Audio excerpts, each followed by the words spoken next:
नमस्कार जी, मैं बीएन फिर एक बार आप लोगों को दरबार। दोस्तों, ग्लियोब्लास्टोमा एक ऐसा मस्तिष्क कैंसर है जिसके जीवित रहने का संभावना बहुत ही कम हो जाता है। ज़्यादातर दवाएं रक्त मस्तिष्क अवरोध को पार नहीं कर पाती है, जिसका मतलब कि अन्य कैंसरों की विपरीत मस्तिष्क ट्यूमर के लिए बहुत ज़्यादा उपचार उपलब्ध नहीं है। लेकिन सिनसिनाटी विश्वविद्यालय में विकसित एक अत्याधुनिक तकनीक का लक्ष्य इसे बदलता है।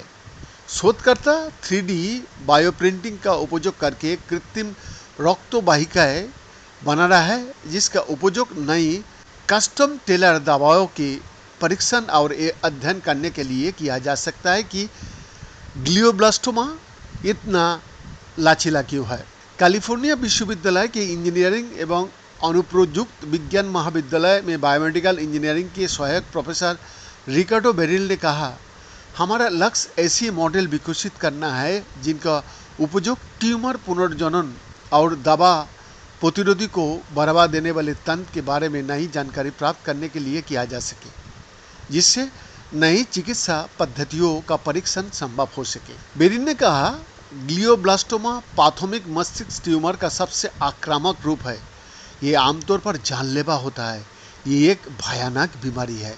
डॉक्टर आमतौर पर ट्यूमर को शल्य चिकित्सा द्वारा हटाने और विकिरण चिकित्सा के साथ कीमोथेरेपी की सलाह देता है, लेकिन ग्लियोब्लास्टोमा लचीला होता है और आमतौर पर समय के साथ दवा प्रतिरोधी भी हो जाता है, उन्होंने कहा। उन्होंने आगे कहा, इन ट्यूमर को लक्षित करना कठिन है। वो मस्तिष्क के ऊतकों को स्वस्थ भागों में रणनीतिक रूप से घुसपैठ भी करता है। पहली बार चिप पर अंग 20 साल से भी कम समय पहले बनाया गया था।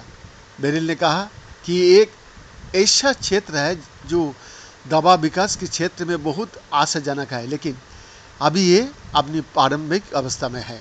मानक तकनीक का उपयोग करके चिप पर अंग बनाने में महीना लग सकता है, लेकिन बेरिल और उनके छात्रों 3D बायोप्रिंटिंग का उपयोग करके प्रत्येक रोगी के लिए कई अधिक तेजी से कस्टम सिंथेटिक रक्त वाहिका बना सकता है।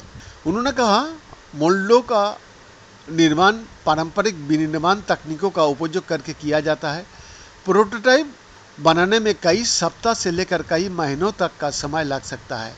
हमारे 3D प्रिंटिंग पद्धति में बस कुछ ही घंटे लगता है। उन्होंने कहा कि इससे अनुसंधान और उपचार की संभावनाओं का नया द्वार खुल गया है। इसी तरह बेरिल ने कहा कि पारंपरिक अंग चिप में सिलिकॉन सामग्री का उपयोग किया जाता है, लेकिन ग्लियोब्लास्टोमा की इलाज के लिए आवश्यक दवाएं छोटे अणु वाली दवाएं हैं, इतनी छोटी कि वो आसानी से उस ऊतक के बजाय सिलिकॉन रूप में अवशोषित हो सकता है जहां उनकी आवश्यकता होती है।